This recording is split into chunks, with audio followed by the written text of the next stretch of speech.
Jeff Wilson started covering the Texas Rangers in 2008, though he'll never forget 2021. Out on his own, he decided it was time to do a podcast, but his wheels were spinning until a nerd came along. There's no going back now. Welcome to the Texas Rangers Baseball Podcast. Here's your host, Jeff Wilson, and the recliner nerd himself, John Moore. Hey, everybody, welcome to the Texas Rangers Baseball Podcast. This is episode number 37. Today, left-handed pitcher Brock Burke is going to join us from Oakland a little bit later. But right now, Jeff, let's get into the current team and what's going on right now. The Rangers sit at 20-23 this Friday morning. That's when we're taping. They're 20-23. They've won 2 in a row. Yeah. I've looked it up. If they've got 3 more in Oakland starting tonight. If they can win 2 of the next 3, they will split the road trip. Yeah. Yeah, and that's kind of all you can ask for. I think every team is satisfied if that's their minimum. Right. You don't want to come home with a losing record. It happens obviously, but after going 1-3 against the Astros, exactly, getting that split, that win on Wednesday in Anaheim was pretty big. And Oakland can pitch a little bit. We saw Frankie Montas last night. That guy's he was good. Ridiculous. He's gonna get the A's are gonna get a lot for him at the trade deadline. Yes. and how much control is he still under? Oh, a lot. Okay. Yeah, and but they have a decent rotation. That place, for whatever reason, the last few years the Rangers just haven't scored runs there, and they figured out a way though Thursday night and won the game, and they just got to figure it out the next couple and come on back home at least 500. That'd be pretty handy. You can't ask for any more than that. I think any good team tries to at least go 500, and if they can do that or at least stay close to 500. Well, and this trip was against the top 2 teams in the division. Absolutely. Too. Yeah. Yeah. So I mean, so that works good. Hey, but let's not beat around the bush. Let's be honest. This is a playoff team. They're 3.5 back of the wild card now. Yeah, I think. Well, really look at those wild card standings, but I think this is 2 or 3 shows running now. We've said it. They're playing pretty good baseball after that 2-9 start. Yeah. They're 18-14. They're 13-9 this month. 6-4 in 10 days. Yeah, going into this Friday night game. So, again, they have their stinkers. That inning the other night in Anaheim, I was there for Tuesday night. No runs should have scored. Sure, but that happens to a lot of teams. It seems to happen to this team a little bit too much, and they got to clean that stuff up. But yes. That's gonna happen. As the roster gets better and more experience, that will happen, and in theory at least, and they'll be in more games. But again, they came back, made a little noise in the ninth there. The Sunday afternoon loss rather. They loaded the bases and 1 out and had Jonah Heim, their best hitter, up. Yep. He bounced into a double play, and they ended up losing the game there. But they're in the games for the most part, and they make the winning team sweat. They've seemed to struggle hitting on the road, but they'll figure that out. Well, and let's look. Marcus Semien starting to a little bit come out of it. Sure. He's always been hitting the ball pretty hard. They're starting to drop a little. Still doesn't have the home run. Yeah. Thought he had one yesterday. Looked like was it Tuesday? Was it Wednesday at Anaheim? He had the triple. He had the triple off the. Was that the one that was off the wall? Yeah. Right.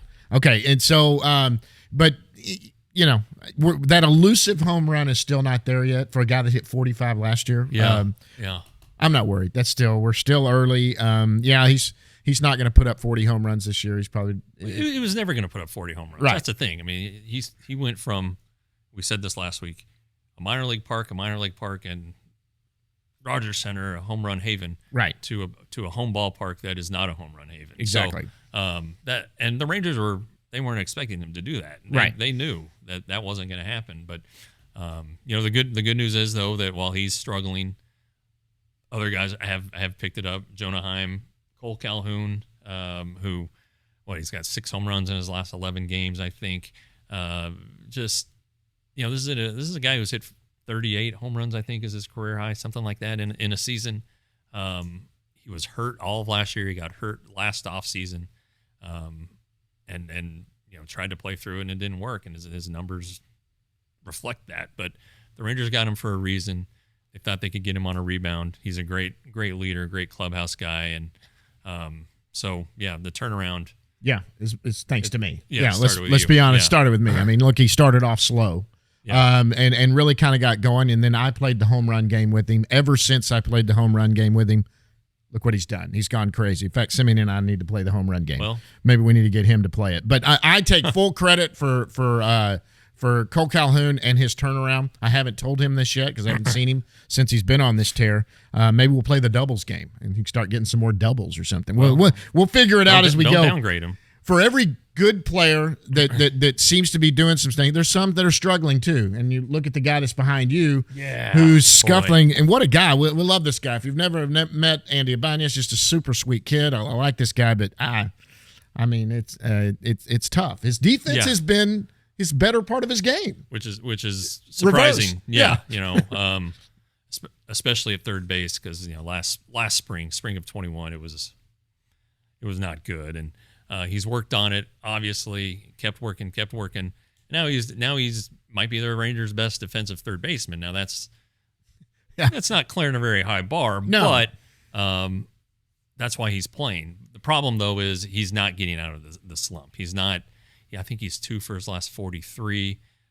He did draw the bases loaded walk last night to get the Rangers the first run, but it's not doing him any favors up here, letting him continue to struggle like this. And maybe eventually he breaks out, but he probably should be a AAA. And it's unfortunate to say that. Yeah. But he's not the first guy who in his second season has encountered problems. And you get fixed by going to the minor leagues and working on things and less pressure. Right. They can put a lot more focus on you and go from there. So I don't know when that will happen. I think it will. Now he may go out and hit 5 home runs the rest of this weekend, and hey, maybe something happens. But I think that the Rangers could probably get by with Culberson and Brad Miller at third base. Let's be honest. Bring up Tavares, get him some at bats. I don't think they want to do Josh Smith or Davis Wenzel just yet. They're not on the 40. And they're not on the 40. And there's going to be some 40-man issues coming up when Leclerc and Hernandez come off the 60-day IL. So, that plays in it. Plus, Wenzel is on the injured list, but Josh Smith's playing pretty good. Yeah. Well, and something happened the other night that is foretelling of what you're talking about, Andy Ibanez. Left-handed pitcher on the mound, and 3 catchers were in the lineup. Yeah. And I got to be honest, kind of dug that. That surprised me, but it's telling right there that they're putting the bats in the lineup that they feel can do something. Not too good of a sign for Andy Ibanez. It was a left-handed pitcher. That's a perfect person. They had, and they go with 3 They go with 3 catchers to get them in the lineup because they're the hottest bats. Let's be honest, all 3 of them. Heim is far and away probably the best hitter on the team right now, or at least he's producing the most right now on the team. Calhoun's doing fantastic too. Garver's found some little bit of power this week. 3 games in a row he hit a home run. Yeah. And he's done well. But Sam Huff hits the ball hard, and he's gotten a hit. And except for the pinch hit when he didn't get a hit in that late inning the other night, he's gotten a base hit in every game that he's played in. Yeah. He doesn't have any extra base hits. No. But I think that comes. The important thing is you got to hit the ball. You got to be able to hit the ball and make contact, which he's doing. He's had some, that at bat you're talking about, that pinch hit at bat at Houston. He first pitch from Presley. If that ball stays fair, it's a home run. Yep. That's the distance it had, and he's got that potential. And if he's going to be in the major leagues as a backup catcher, because Garver still can't catch, right? And this is may not for the rest of the year. Old information, he hasn't thrown. He may not. He may be able to play first base, but I don't know about catching. But anyway, you got to get at bats for Sam Huff because he's still a developing player, and it doesn't do him a lot of good up here if he's just playing twice a week. And exactly, again, he's on the 40-man. Again, there's a crunch coming up, so they don't want to add any of the catchers from AAA. So they got to find a way to get him on the field. And first base, DH if Garver for some reason were to need a day off from DHing, that's a possibility for Huff too. But you need to get him.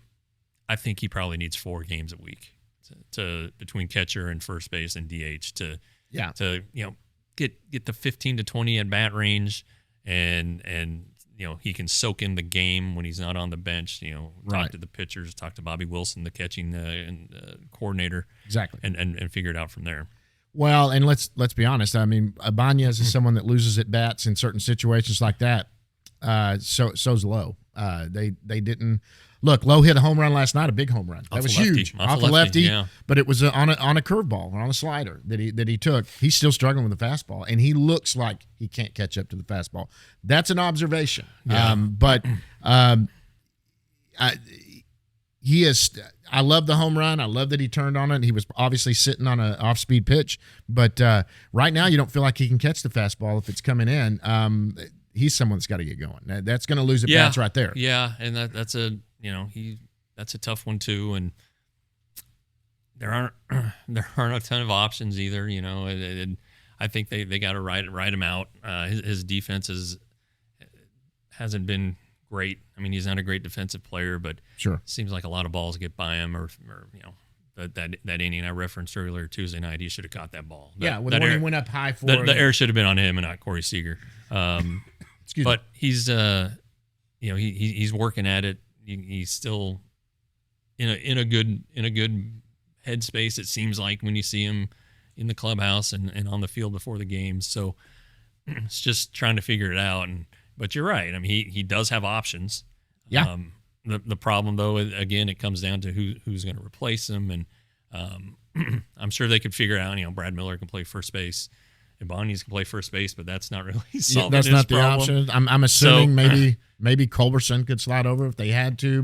But he's not tearing the ball up either. Yeah, I'm just saying that there aren't a lot of options right now without them tearing up their 40-man. And honestly, I would love to see Blaine Krim get a chance at some point. He's off the 40-man. Yeah. Right. But that's not going to happen for a while. Exactly. Okay. So now we're going to test that media bias that we're all talking about.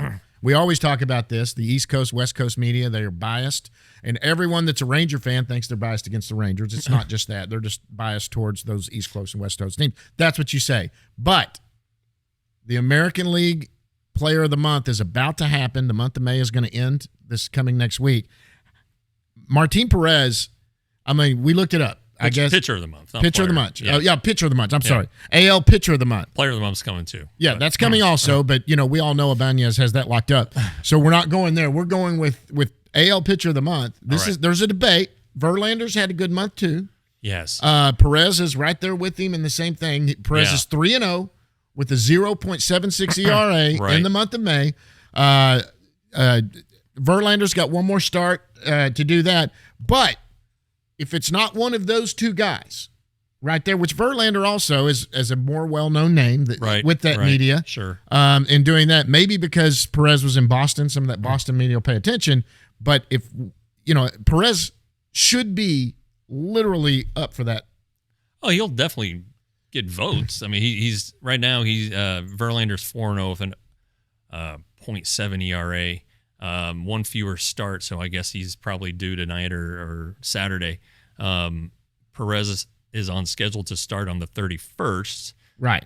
Which would give him 6 starts in the month. He may not win it. I think there's a good chance he won't if Verlander does what he has been doing. That's a bias. I think Verlander gets it, but man, just this is so unexpected and you so happy for the guy. And after the win Friday in Houston, he had dedicated the game to Tony Beasley, right, who got a clean bill of health on his 6-year cancer checkup. That was awesome. And then after the game last night, Martin didn't get the win, but 1 run in 7 innings. He dedicated it to the town of Uvalde, which we all know what they're going through with the massacre at the elementary school. Man. It's just so classy. The guy's matured. I think that's the number one thing, and he's matured as a person, but also on the field. You can tell just he knows what he's doing, and he doesn't get flustered. So something else we've talked about at length, but as long as he keeps doing it, we're going to keep talking about him. Absolutely. Maybe go out and win it in June then, right? Hey, we'll end that on a good note because right now we're going to go to Brock Burke, who's going to join us right now. We've talked about anything else before we get out of here and get him on. No, I think just the doom and gloom is not as gloomy. They're still not above 500, and I don't know that they ever will be. But exactly. This is not 2021. No, it's not. And there is one more positive thing I can talk about. For any of you that are obviously, we hope you're a part of Rangers Today. They have moved over now to Rangers Today. There's some things with what Substack, and it's changing over. I got my email to change over. I pay for a subscription even though I work here because I did it before I ever worked here, and I love it. But it was so easy. Dude, it was really easy, and you were worried about that. Man, it was 2 clicks. It did it. I didn't get charged anything. It made sure this was my thing. Very cool. And now, it's still coming to my inbox. Nothing got disturbed, but I guess that's turning over now. We're fully turning it over to the... Yeah, we're almost there. And I know it's been a little bit more of a pain in the butt than I'd hoped, and our IT guy had hoped. But this is some new territory for us, and it's good territory, and the grass is going to be greener. Price is the same, $5.99 a month, $60 a year, and we've got the $35 option that a couple people have taken advantage of. So, sure. And if you got your renewal email from me for monthly, you can upgrade. Yeah. And a couple people have. So, we're not going anywhere. The show is a big part of what we're doing. Yeah. Shoot. Just, we're a quarter way through the season, so there's a lot of baseball, a lot of value left in that. And we're going to go to the offices. Hey, we're all going to let you know too, guys. Coming up here in another week, first week of June, you're going on vacation with the kids. So we're probably going to have a week off here coming up. We'll tell you that up front. I'll make sure and get out old episodes that week and get them out. So if you haven't caught up on all of them, I'll get them out to you.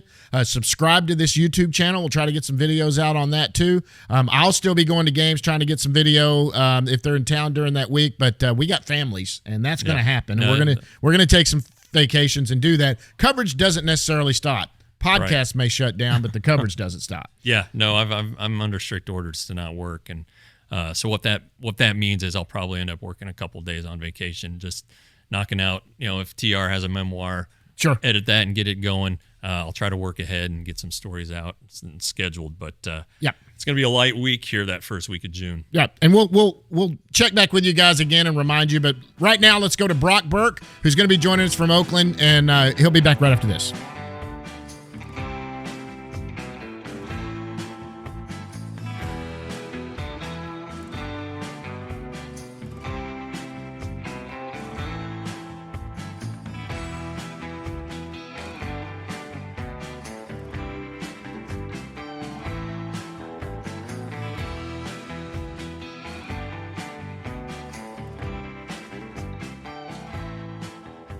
All right, and joining us right now from San Francisco, California, playing the Oakland A's tonight, it's Texas Rangers left-handed pitcher Brock Burke.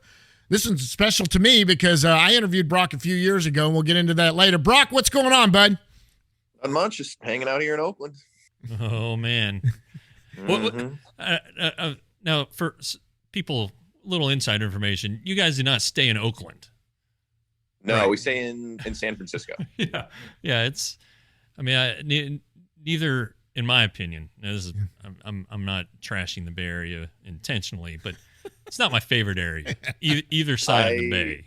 I would agree with that, but it's also too not my favorite area. But we'll just stay in the hotel and take the bus when need be. Yeah, and I know where you guys stay. I'm not going to say it, but because I've stayed in that area too, and even before COVID, it was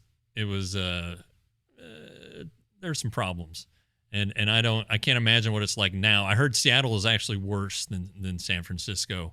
I don't know that I'm going to experience either one this year. Fingers crossed I won't, but it's not my place. Yeah, no, not me. We went to try to get food last time we were here, and there was a homeless guy just chasing people around, and all the cops were just sitting there watching it happen. And we're like, yeah, we're going to go ahead and go back home back to the hotel and stay there. We'll do DoorDash instead. I mean, this is where like CVS and Walgreens have had to close locations because people are wiping them out, shoplifters, Yeah. and they're not getting arrested. So I was thinking, hey, maybe I can go to a CVS and, pick up some aspirin or something. I don't know. And just not pay. Just walk out. Yeah. Because no one's going to get me, right? Yeah, no one knows who you are. Brock does that. He's an MLB player. He can't do that. So that'll get back to somebody. But he wouldn't get arrested. You and I could get away with it. He wouldn't get arrested. Yeah. No, you would get away. There's armed guards at all like the Louis Vuittons and the Gucci stores, all the nice outlets that just sitting there. I'm just like, wow, it's this bad here. So it's crazy. Yeah, that's rough. Like a different all world. right. Well, let's go to another beautiful part. Oakland Coliseum. Geez. Good win last night. You didn't pitch. You didn't have to because Martine did so well. But you Brock are having like I won't say a breakthrough year, but it's kind of a breakthrough year, especially as a reliever. So, just what is working so well for you? I mean, I definitely think coming out of the bullpen has been helping me a lot. Kind of just go right at guys and attack guys and not think too much up there and just go out of my best stuff. And obviously I'm more healthy this year than I've ever been in probably my entire career. So I think that has a lot to do with it, especially with the velo side of things and just going up there, not worrying about anything, but getting the guy out and is kind of refreshing. And it's definitely been helping me a lot. You talked about the health. When I talked to you in spring training, you said you weren't even all that healthy when the Rangers got you in the trade before the 19 season. You cortisone shots and all that stuff, and you still came up and pitched pretty well. So just golly, how bad was it? I mean, it was really bad there, especially at the end. I mean, I had a couple good starts. I was on a lot of drugs that I couldn't really feel my shoulder, so it wasn't too bad. But I think I got really sick when we were in New York, got food poisoning, and all the drugs must have washed out of my system. And after that, it was literally like every single night, fetal position, cuddling a pillow, like borderline crying at night because it was so bad, hurt so bad. I mean, I couldn't even lift my arm, and every throw hurt, especially there at the end on the last stretch. So I figured that it was probably time to get the surgery. But no, it was, I mean, since the end of spring training, I wasn't healthy the whole season. So, I mean, it wasn't that bad. It had moments of being that bad during the season, but I was kind of roller coaster up and down with whether it was the cortisone or the dose packs or all the Voltaren and stuff like that. But I mean, I've this year I haven't even looked at an aspirin, so it's a completely different year and just feel way better. Yeah, and I mean, you did pitch last year. I don't know that people who only follow the major league team may not realize that you spent a full year in AAA, and you were pretty blunt about how you performed there early in the season. Yeah, it was more like throwing batting practice there in the first couple starts, but but it got better as it went. Yeah, it got better as it went on. And I mean, obviously, at the end of the year, you're not going to see as much as your velo and stuff like that, but I definitely felt back to my normal self. So being able to take that into the off season, get strong and kind of bring it into this year was huge. All right. Do you want to start? I have always my whole career been a starter, and I mean, I'm not gonna lie, this bullpen thing's pretty fun, and I'm enjoying it, and it's definitely a different aspect. But it's kind of nice to see this side of the bullpen, see that you can have success just going right at guys and attacking them with your best stuff, and maybe trying to take that mindset into hopefully starting again one day. But I mean, I'm just happy to be here, and at this point, it's whatever the team needs, and I mean, all the starters are starting to do really well, so. I mean, if the role comes up later in the season, I'd be happy to do it if they want to. But right now, it's just whatever the team needs. I mean, you correct me if I'm wrong, but you haven't gone past 2 innings, at least not for a while, correct? I went 2 2/3 in New York.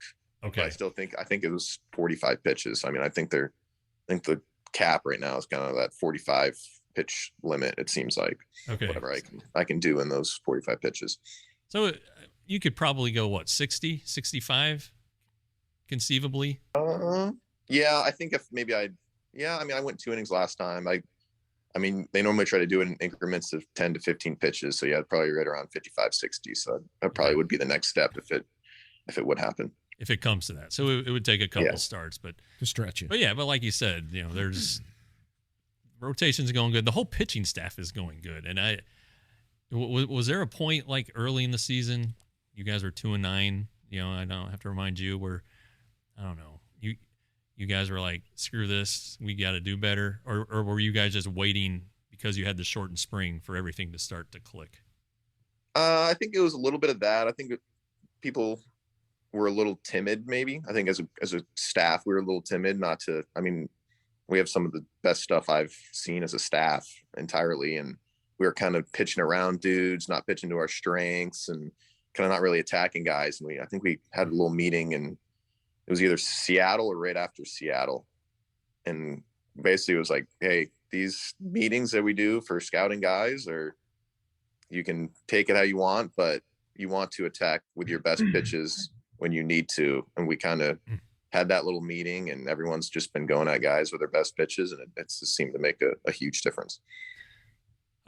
Obviously you're in the bullpen, so you're a different pitcher, but are you a different pitcher, like mechanically or stuff wise, since the Rangers got you and you made that debut in 19?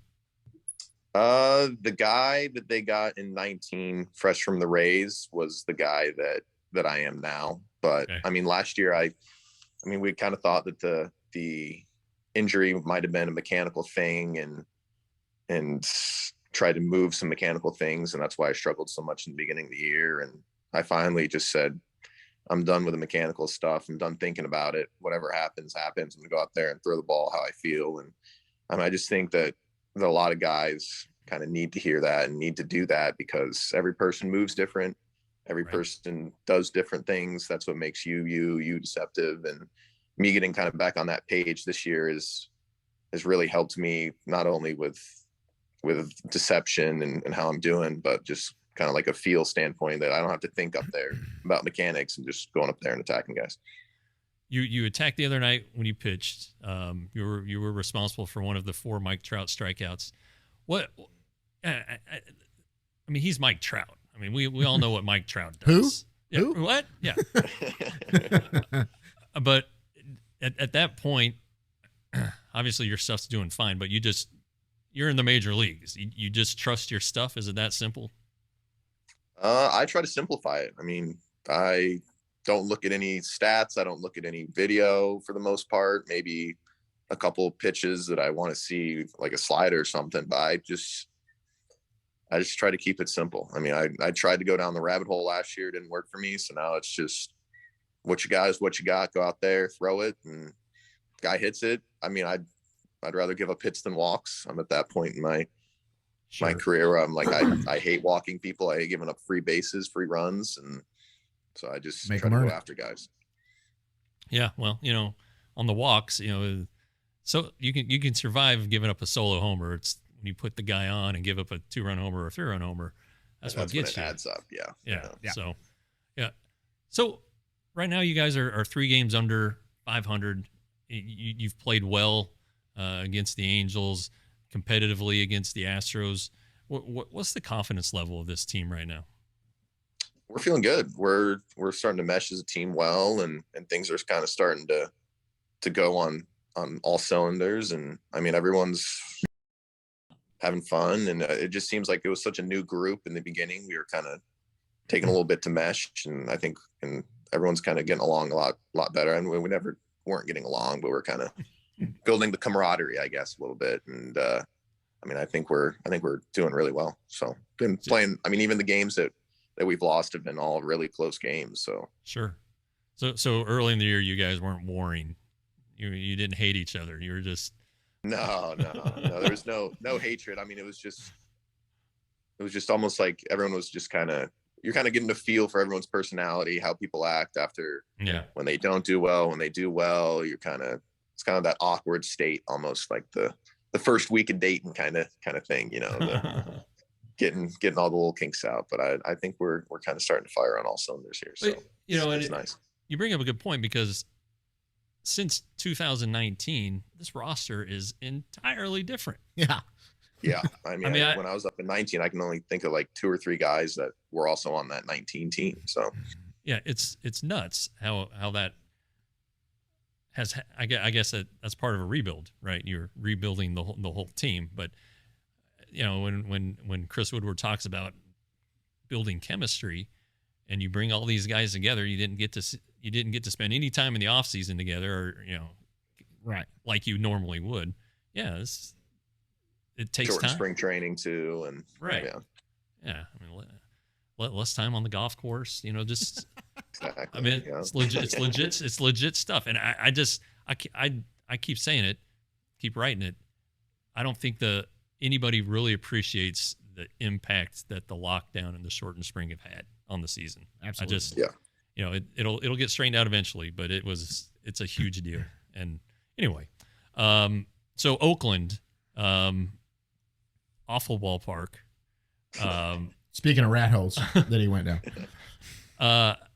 Where does it rank for you? I mean, it's pretty far down. It's pretty far down the list of places you want to play. I mean, I guess pitcher's standpoint, you get a lot of foul territory, get foul balls. It's not the nicest area. The drums are constantly banging in your ear when you're sitting there in the bullpen. Even when there's only 11 people there. Yeah. I mean, last night was really bad. There's virtually no one there. It's crazy. They said 3,200. Everyone was watching the Golden State game. I mean, they had the Golden State game on the board, on the scoreboard, just sitting there like live updates, and more people were probably watching that than the game. So, well, they said 3,200. 3,200. Yeah. Was that high or low? It felt like less than 1,000. Honestly, that's what it felt like. And I think the only reason there was a lot of fans there is I think it was an elementary school. We're singing the national anthem, and they're all cheering for their kids, and they watched probably 6-7 innings, and then it was time to go home. So time to go home. Yeah, well, the last train leaves at midnight, so you got to get out of there. No kidding. They're out of there.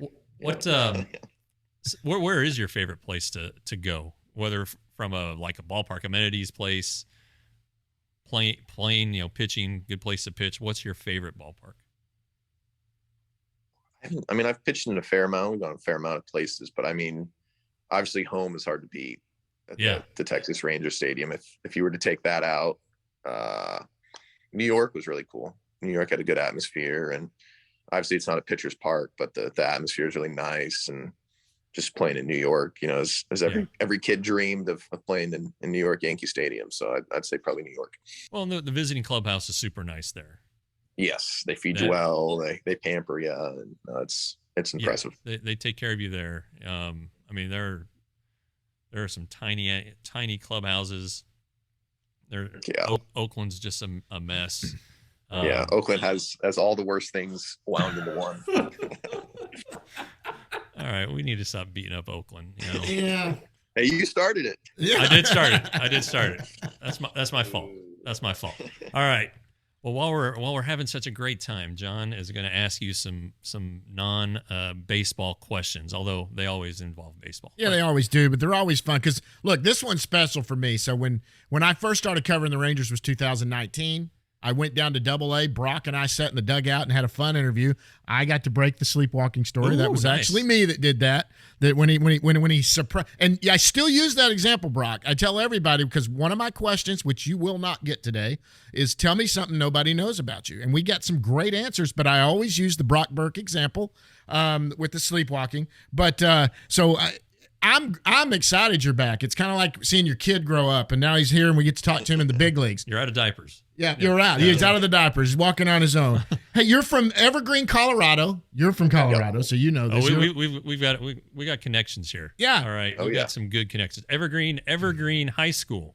Yes. Yep. The alma mater of Brock Burke, my mom, my uncle, and my aunt. Good Lord, no wonder you like this guy. I mean, they're separated by, I would say, 50 years. Yeah. No, Brock, how old are you? I am 25. Yeah, my mom's 73. So I graduated in 2014.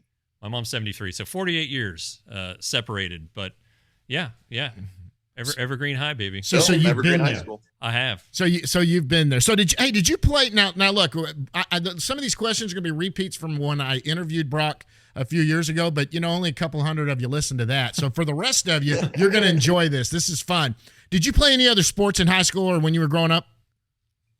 Growing up, I basically tried all the sports, kind of figured out which ones I liked: basketball, football, lacrosse, soccer.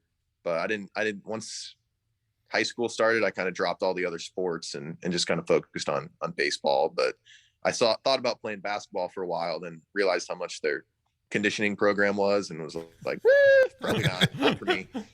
And the coach didn't really like people too much, so I just kind of stuck with baseball.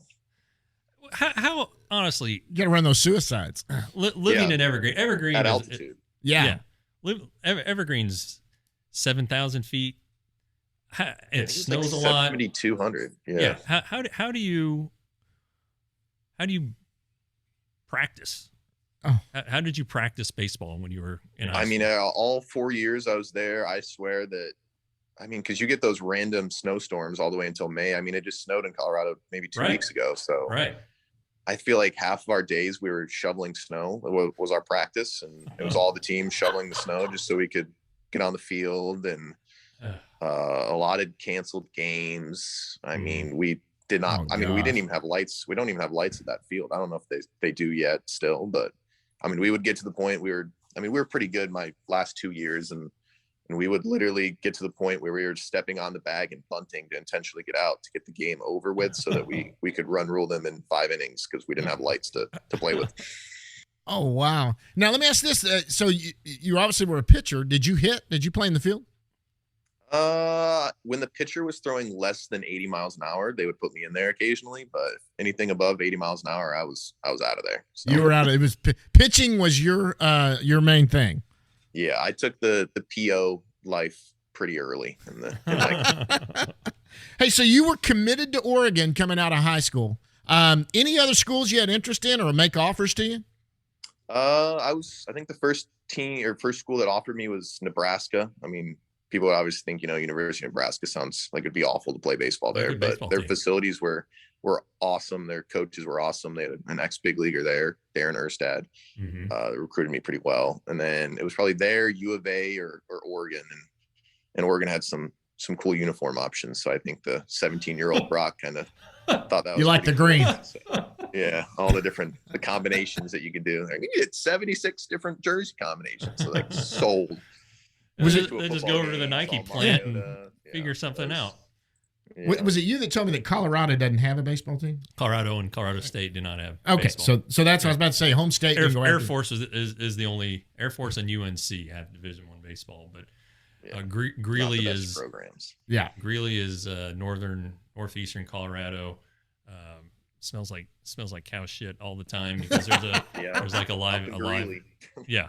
The Broncos used to have a training camp up there, and it would just smell, just awful.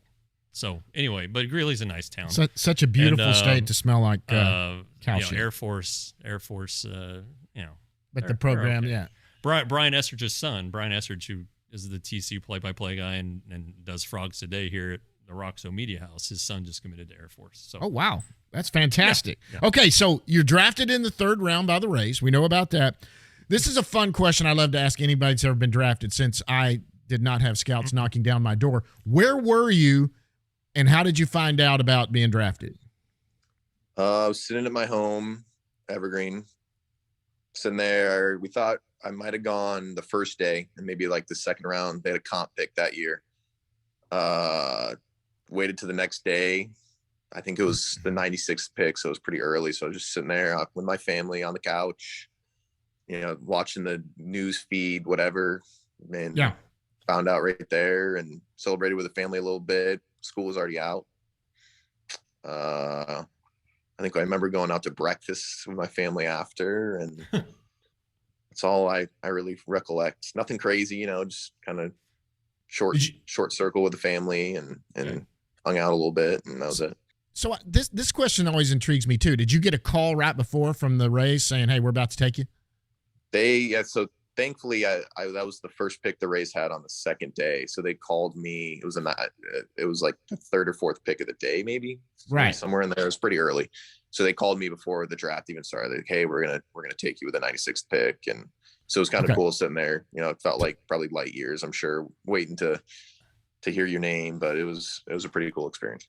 Okay, so you're drafted out of high school. When was it that you first realized or noticed that you were getting scouted? Was it your senior year, your junior year? Were you playing any kind of that travel ball maybe? When did you first notice scouts were paying attention? probably junior year. I have a pretty interesting story. I Nice. Freshman, or maybe it been sophomore year, I was all right baseball player, threw kind of hard, nothing crazy, but we're playing dodgeball in school, and those little Nerf balls we were using, and I threw one as hard as I could. I felt like my whole shoulder came apart, and Oh my gosh. ended up, getting looked at, and I tore my growth plate by I had a huge tear completely across my growth plate, my shoulder. So, I mean, I took the whole baseball season off. I think that must have been freshman year. Ended up doing all this rehab stuff, doing all this crazy stuff with my shoulder in rehab with a growth plate injury. Came back. I mean, I might have been throwing 70 miles an hour as a freshman. Came back sophomore year and was throwing 85, 86. Oh my Had, gosh. crazy external rotation, all this, way stronger.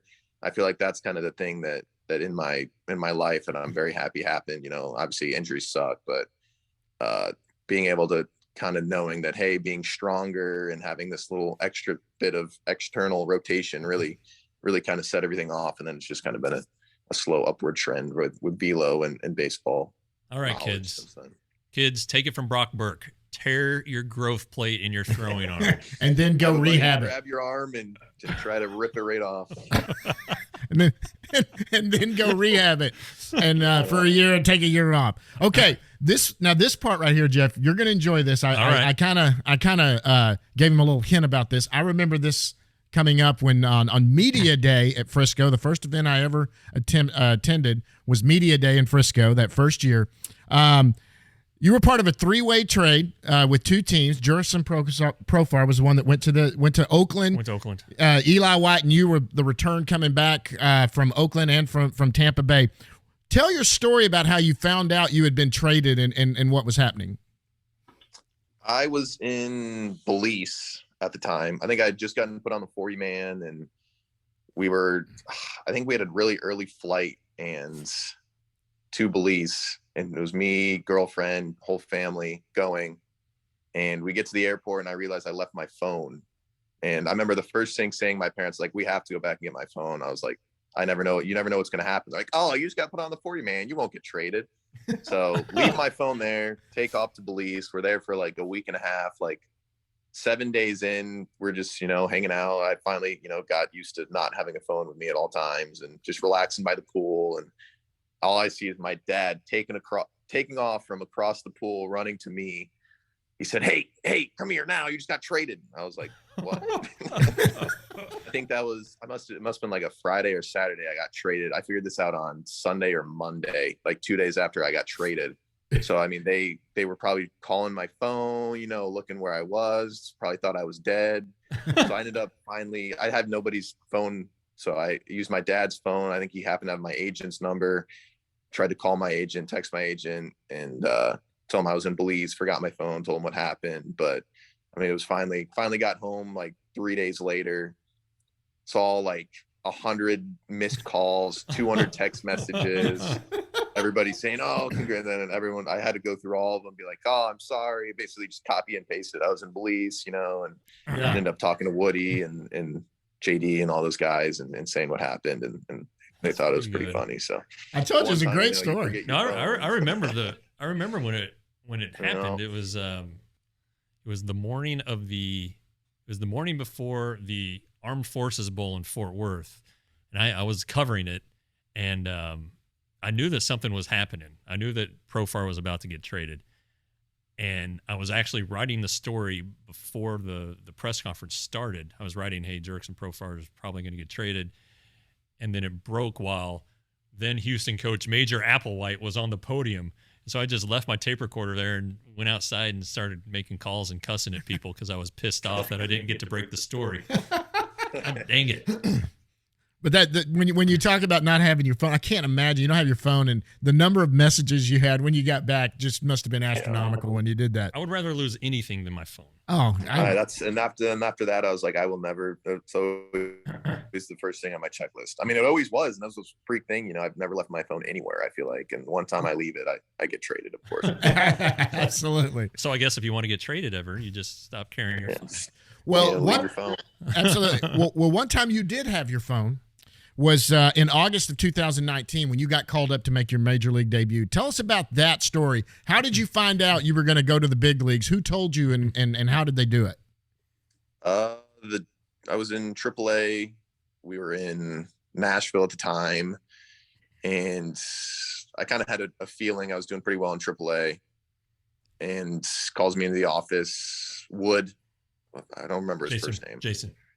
Jason Wood, calls me in the office, gives me the spiel. You going to the big leagues. And I kind of had an inkling. So my parents kind of were already on edge, and I was able to call them and tell them I was getting called up to the big leagues. And they're telling me I was pitching the second game of the doubleheader. Palumbo was pitching the first. Right. Right. Part of the three-headed monster back in 19. And I mean, just from there, it was all just a dream come true. It was so hot that day. Oh God. It was so hot. And unfortunately, it was a doubleheader because it was the makeup game from the game that was postponed because of the Tyler Skaggs. Tyler Skaggs thing, yeah. Yes. And but it was so hot. Oh God. Yeah. And I remember sitting in the press box being so grateful I was outside. Yeah, I was slotted to pitch the first game of the doubleheader, and I think they called us that night and we're like, "Oh, Palumbo's actually going to pitch it, and you're going to pitch the second one." It's like, wow, thank God. Palumbo, I think he ended up getting a blister because it was so hot, sweating so much. And That's right. He ended up getting a blister. I was like, wow, that very easily could have been me. So. Absolutely. But anyway, you tossed 6 scoreless. Yeah, as I recall. Yeah, no, it was pretty cool. I just remember going. I covered the game before, the day before. Yeah. I covered, and so I went into we went inside the press box, or not press box. We went inside the clubhouse, and you were there.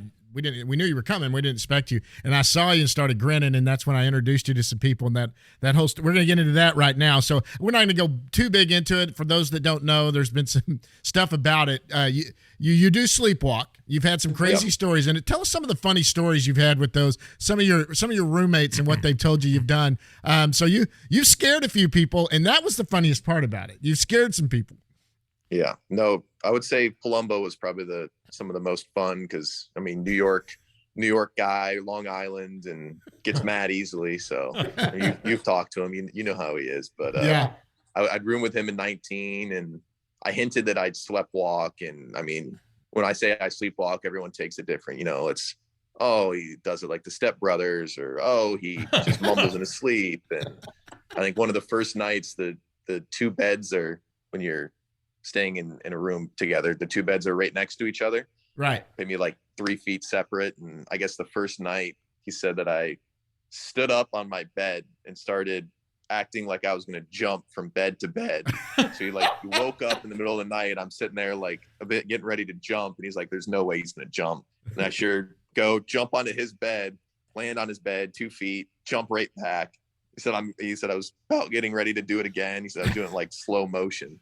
He just goes, Burke, stop. And it kind of rattled me. And I mean, I don't even remember it, which is the crazy thing. I never remember any of the outings or the sleepwalking ventures, and ended up just going back to bed. And he told about the next day. And then I think it might even been the same trip. He said that I literally got out of bed, flying out of bed, ran dead sprint to the bathroom. He said he walked in there with his flashlight because he was still kind of awake, and he goes in. I'm sitting there on my hands and knees right next to the toilet, just batting down all the toilet paper off the roll as fast as I can with 2 hands. And he was telling me this that morning. I was like, dude, there's no way I did that. I go to the bathroom, and all the toilet paper's gone, just sitting on the floor, completely unraveled. I was like, wow, I really did that. So it can be funny at times. Yeah, I think Tyler Phillips had one where you got up and you started punching a pillow or something, or did something. Swinging a pillow around. I think I remember I had a dream about giant bees coming after me, so I was swatting a pillow around. That was when my shoulder was messed up. Yeah, 19, and I remember waking up in the morning, and be like, oh my God, I think I just threw 9 innings. Like, felt awful. Well, it's swinging the damn pillow around so hard. Yeah, well, it's interesting now though. Don't you do some kind of deal now where you kind of curbed a little bit? You wake yourself up after an hour and then kind of do something like that, or isn't there something you've done that's kind of helped a lot? Yeah, I mean, I've noticed the less sugar I eat before bed, the less I kind of do it. And if I gradually fall asleep, a lot of times I'll fall asleep too quick. So yeah, when I'll set an alarm like an hour into sleep, it'll wake me up. I'll turn it off and kind of go back to bed and kind of resets me a little bit. Or I've noticed we have these drinks. They're called Soam drinks. It's like a magnesium and melatonin mixture drink. It kind of knocks me out pretty good. So, and then the colder the air conditioning is, the harder it is to get out of bed, I've noticed. So just crank that thing down. So meat locker. Exactly. I mean, you don't have a roommate in the major leagues. So Nope. do you know if you've slept walk? No idea. I mean, I'll have an idea, like, if the pillows are all over the place, or I'm laying opposite way in the bed, or I'm laying on the ground or something weird. Giant cut on your forehead or something. Yeah, he banged a knee up or a shin up one time. He said he got up and had bloody shins or something. Yeah, that was younger though. Scars on my knees. Woke up at the bottom of the stairs, blood everywhere. Oh my gosh! Like oh wow! No, it can be bad from time to time, especially in Colorado when you're venturing outside. It's not great. Go out and confront a bear. Evergreen, there's bears. Yeah. All right. And mountain lions. Okay, so we touched on it. We did it. I mean, look, we wanted to talk about it real quick, but I want to do something outside of baseball. When you're outside of baseball, what do you like to do? Do you golf? Do you hunt? Do you fish? We talked about this, so I know some of the answers. But tell us what you do outside of baseball. Those three things in order. obviously the hunting and fishing part's a little hard during the season, and sure, and golf can be kind of hard. But I try to just keep my mind off baseball, play video games, watch TV, golf. I'm still trying to find the fishing part in Texas. I know the lake that we live right next to is a no fishing lake, which is kind of a bummer, but yeah, probably just those couple things. He's also, like a good Coloradan, a big Broncos fan. Yeah, I am. And it's so very once football very, season comes around, and we're going to be good this year with Russell Wilson. That's right. Watch Melvin Gordon. Look, I grew up a Cowboy fan, but believe me when I tell you that I don't expect anything ever from the Cowboys with the ownership they have. So I kind of have fun at the expense of the diehard Cowboy fans when I tell them, they're not going anywhere. Don't worry about it. They hate me for it. And I like the Cowboys. Don't get me wrong. I pull for them. But I do like the Broncos. I've always liked the Broncos. Sure. So, there's a lot to like. Well, a lot to like there. Well, one of my buddies, a good friend of mine from high school, played for the Super Bowl teams named Ray Crockett. There was a defensive back that played for him. Okay. Yeah. And I played high school ball with him. He lit me up in practice. Good Lord, I was a wide receiver. Used to light me up. Okay, now let's go to food. What kind of food this is the last thing we're going to go on. What's your favorite kind of food you like to eat?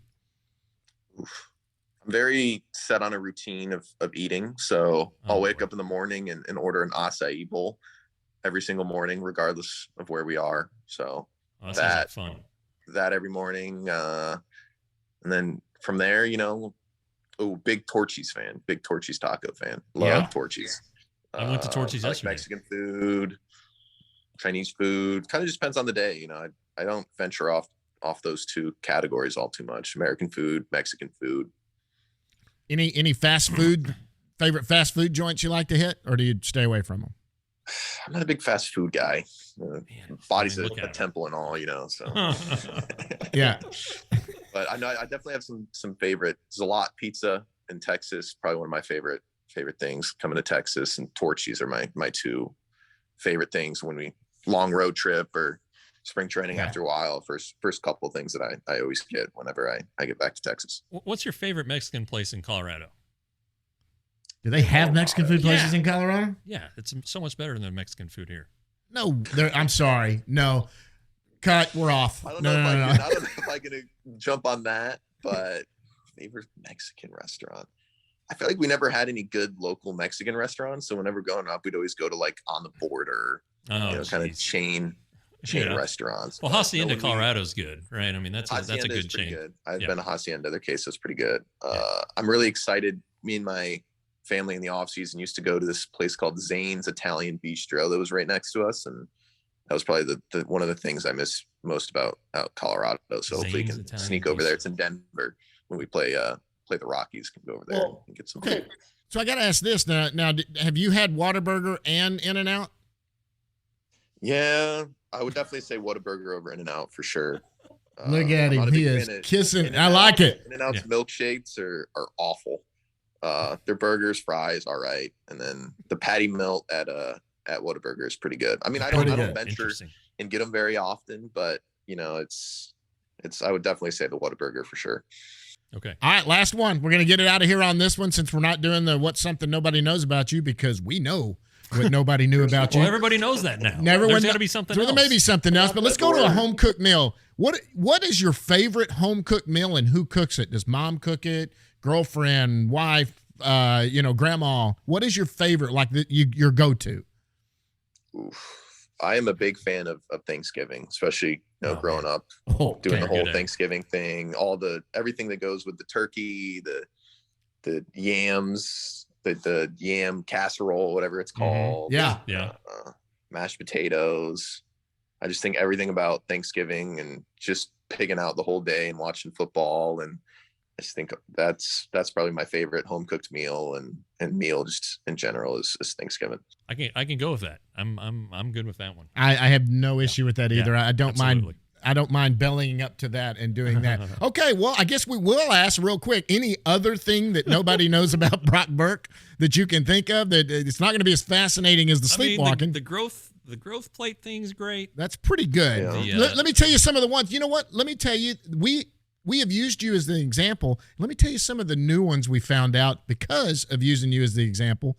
Let's go to Jack Leiter, who cannot stand peanut butter. Y'all have to give him crap about that. Someone told me that the other day. I was like, peanut butter of all the things, Yeah. I mean, luckily he didn't come up in the minor leagues when it was back in 2014, 2013, earlier when it was when that was the spread butter and jelly spread every single day, or a terrible spread where you have to eat a PB&J sandwich. So I mean, that's fortunate, but I mean, I don't know if I could do without peanut butter and jelly sandwiches. Yeah, that's a tough one. Yeah, we had a big problem with that one. What else we have? We have Davis Wenzel got his finger cut off. Yeah. John Daniels has travel underwear. John Daniels has travel underwear. Travel underwear. Yes, he takes 2 pair. It's got to have them on the planes, there and back. That it's an OCD thing, kind of an OCD thing, which we found hysterical. He opened up and told us. So if you want to give him any crap about that, that's his own fault. It's on the public record. It's on public record. You can give him some crap about that next time you see him. I'll have to ask him about it. All right. So do you have another one? I mean, I feel like that's a pretty good one. I feel like that gets me off the hook. It does. That's why he's the one trying to goat you out of the more. Example. Yeah. I mean, I know the pie thing. The pie thing came out right. a while Counting. ago. Yeah. Oh yeah. That is. Tell them what that one is. That is a cool one. So what was it? When I was in 6th grade, the teacher said if I can get over or if anyone can get over 200 digits of pi, there'll be no homework for the rest of the year. I think it was on March 14th, which is Pi Day. So I think it must have been the last 2 months, 3 months of school, however long that would be. So I told everyone if they gave me $20, I would do it. And I think I had 2 weeks to do it, 14 days. It was March, beginning of March to start it, and did it, got 222 digits. And I think there's 30 kids in the class, $500. So dude, I was a rich little 6th grader buying all the gum he could. And just nice. That's actually awesome. That's entrepreneurship right there. Went all Rain Man on them and went in there and figured out pie. Yeah. Brock, hey man, it's so great that you stopped down and came on with us. We really appreciate it. Good luck the rest of this weekend series. We're going to see you next week when you get back to Texas. But anything else for Brock before we let him go? No, just go Broncos and go Cougars. Go Broncos and go Rangers. And go Rangers. Absolutely. We're going to go Rangers. That's Brock Burke, left-handed pitcher for the Texas Rangers. Brock, thanks so much, and we'll see you at the yard, bud. Awesome. Thanks for having me.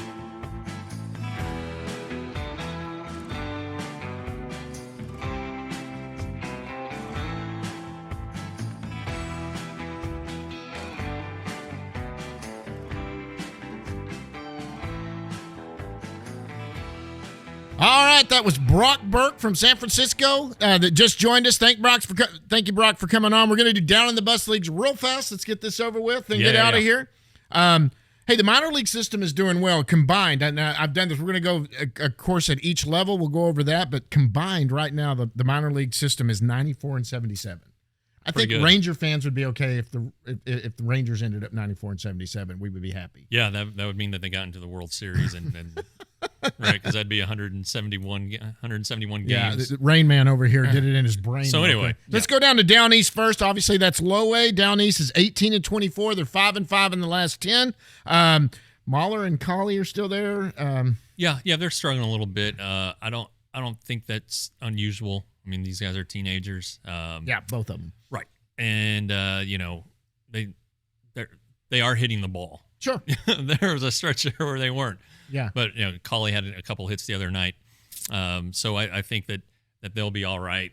They just got to see pitching they've never seen before. Exactly. You can go to extended. You can play 100 extended games, and you're going to go to low A, and you're not going to see what. Exactly. It's just a step above. So. And these guys are coming from high school. So Exactly. What they're facing, even in extended, and there is so much better than what they faced in high school. Yeah. Where they were just superstars. And that, right. But you know what? These guys are talented. They see it. So they're going to be fine. Kendrick's still doing well down there. Yeah, I would expect that he will be in high A very soon. Very soon. Yeah. Maybe that'll roll up as we go. Let's go to Hickory. Hickory is high A. That's where some of the best talent is right now. Yes. They're 25-17, 8-2. Did you say they won 7 in a row? They had a 7 or 8 game winning streak here. Yeah, that just ended the other night. So, playing great. Obviously, this guy Evan Carter. I don't know if you guys saw the Baseball America rankings. They updated their top 30, and Evan jumped to number 3 in the system. So he jumped when? Because it's obviously. Do they Yeah. still have Young up at the top 2?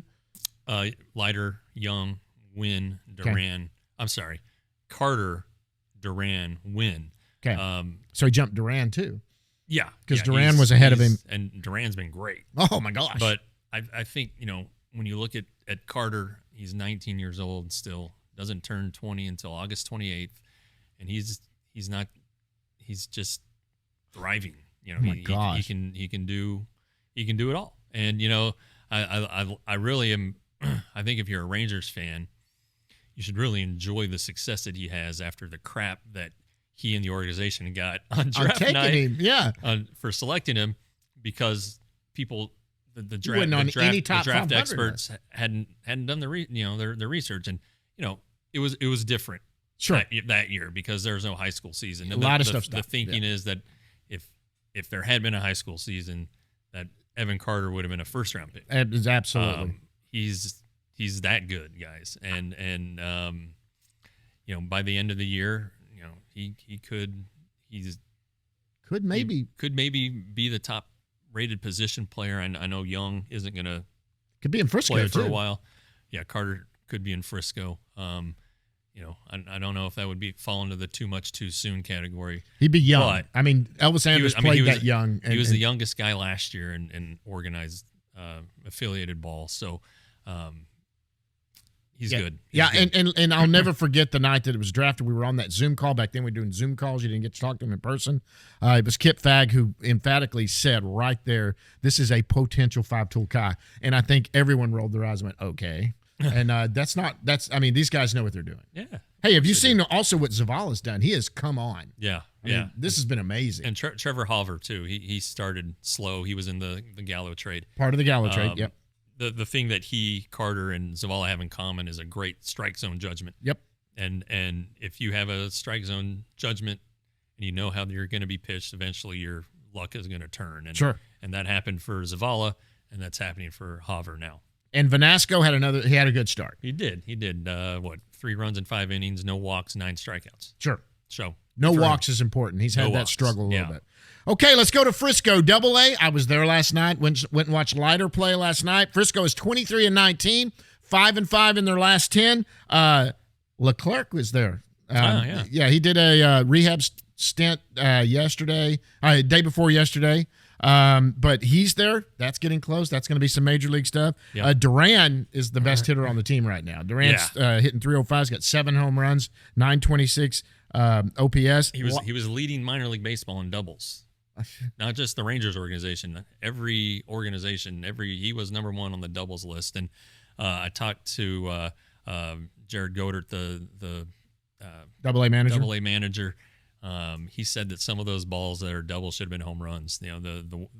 Apparently the Texas League this year, it's been nothing but wind. Yeah. and they could he ID'd some balls in Midland where the wind always blows. Sure. That there's nothing there that were knocked down. So it's this is very encouraging because he wasn't great when he came over from the Yankees at high A. He wasn't great. But this has been very, very good. Well, and some people thought, there were a lot of people that talked that he was the best of the ones that came over, that Duran had the higher ceiling in doing that. We all fell in love with Smith and what he did during last year when he got over here, plus what he did during spring training. Right. But Duran is the athlete. He looks to be the athlete. You just watch and look at this guy. He's a stud. Yeah, he's versatile, which is important. He could play third base. He hasn't done it yet, but apparently that's on the agenda. Sure. He can just hit, man. Yeah. Hey, Leiter, I saw Leiter last night. Okay. Anyone looking at the stats on Leiter, you're probably discouraged. Don't be. This is a guy that's just into pro by now. I don't care that he played in the SEC. He's never faced hitters like he's facing right now. When he fools somebody with that breaking stuff and it's on and he's got control of it, it is filthy and nasty. He's consistently sitting mid-90s and upper 90s. He looks good on the mound. Strike zone, he's just having a little trouble catching. I think he's trying to learn to live. It must have had a little bit bigger strike zone in the SEC. All good pitchers try to live on the corners. Yeah. They try to get in there. And some pitches that you could tell on the mound, he probably was a little frustrated, thought it might be a strike. He's a professional. He doesn't bitch and gripe or do anything. He just licks his hand, walks off to the back, and you're probably muttering to himself when he thought that was a strike. Not worried about it. His stuff is elite. Yeah, and speaking of, I spoke also with Jeff Andrews this week, the Double-A pitching coach. I'm doing a Leiter story for Sunday. Right. They are not at all worried. And you could look at the previous two starts.